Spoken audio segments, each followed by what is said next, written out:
Hello everybody, we're ready to start week 5 on Buddhism. So let's open up that lesson plan and we go to week 5, which is lesson 6. And so Jainism should be already completed by now and move to Buddhism. And Jainism and Buddhism, again, are both from India, and they're both really contemporary religions. They both came out around the same time period. Some argued that Buddha, in his quest for enlightenment, practiced asceticism for several years, from I guess around the age of 29, 30 till about the age of 35. And in his practice of asceticism, he was following some Jain monastics. So Jainism may actually predate Buddhism, but more or less be very close in terms of history. And we have the lecture and the notes, and the required lecture is 5 minutes, the Buddhist notes, and then the music here.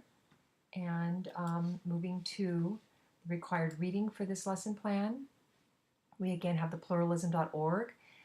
Then we have supplemental, and this is a BBC website, and I'm always curious whether you prefer the BBC website or the pluralism.org, which reads kind of as a chapter in a textbook. If you have a preference, do let me know, and you can post it in the participation forum. But click through and learn about Buddhism through those 8 sections that are offered there. And then if you are an honor student, and this online class is not for the honor students because it's a separate on-campus class, they would be reading this book by Karen Armstrong called The Buddha, and it's chapters 1 through 6. And if you're not in honors and you wanted to read that, it could serve as extra credit. And the book is actually available. A student found it for me online for free. And so you would read that. It gives you a really interesting look at the life of the Buddha. It's a biography. Okay, and here are the mentions the Four Noble Truths, and then the Eightfold Path. And these are 8 steps to become enlightened.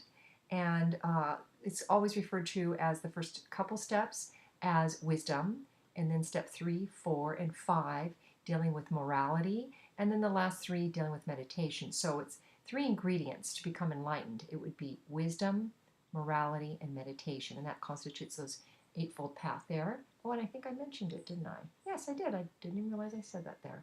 Okay, this here looks like a captain's wheel, but it is not. It's a Buddhist symbol, and the 8 spokes represents the Eightfold Path, and the center represents moksha or liberation. Okay, now moksha is really an Indian term, and Buddhists don't use it so much. They talk about nirvana, not moksha. And nirvana is to extinguish. And what are you extinguishing out? You're extinguishing out greed. You're extinguishing out ego. You're extinguishing out pain. And what is left? Okay, from the Buddhist perspective, it's pure enlightenment. It's pure happiness. Okay, so moving, oh, did I already do the required reading? I did. Okay, let me click out of that real quick. I'm sorry about that. Moving to the film for this week, we have film 1 and 2, and then an optional one. And then film 1 is your primary film. There's always the primary and the secondary. This is the primary one. It is a PBS documentary. There's 2 documentaries out on the Buddha. One is by BBC and one is by PBS, and they're both very good. The PBS one is a more current one.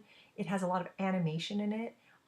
Some of the scholars being interviewed, one of them, I mean, some of them are very famous, and one of them is Uma Thurman, the actress. Her father is a Buddhist scholar at Columbia University. It is, how long is it? 2 hours, that's right. And I'm asking you to watch part 1, which is 45 minutes. Okay, and so that would constitute your main film. And if you wanted just to look up the BBC Buddha documentary, you're more than welcome to and compare them. That would be kind of interesting. And a lot of students actually like the BBC one because it's acting out the life of the Buddha, where the PBS one's not so much acting out, but illustrating it through a lot of animation. Okay, film 2 is the John Green on Buddhism. And if you remember, I think I offered you, I think it's connected to Hindu and Buddhism, that's right. And Buddhism is the last section of that. So it would be from minute 5 to minute 12, just focuses and zeroes in on Buddhism. And then this one here is, I don't know if you remember on Hinduism, there was the Michael Wood, I'm sure you remember this because it was our main one, the Michael Wood on Hinduism. And he also has a section on Buddhism, and it would be starting at the 8-minute mark until the 25th minute mark, and that would be 17 minutes to watch. And again, that would be considered supplemental, optional. You can either do an extra credit, you can do a participation post on it, or what have you. Here you see a picture of the Buddha, and a lot of times you think of the Buddha as the fat Buddha. That's the Chinese Buddha. The Indian Buddha is the skinny Buddha. And again, Buddha coming from India.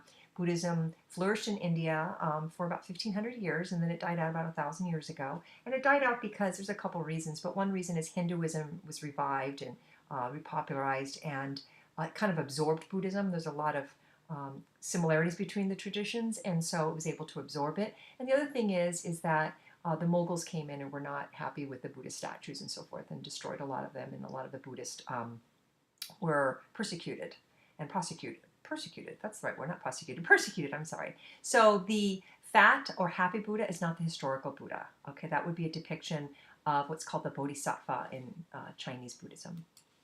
And moving out of that, the post topic is here, and it's always an application again, applying the Four Noble Truths and Eightfold Path to you, or to read the Buddhist literature itself. And so the Buddhist literature is available to you if you just click right here, and that is actually a beautiful, beautiful read. So it's optional if you want to choose that one, or even do both. There's always the opportunity to complete 2 there, and again, 1 would be an extra credit.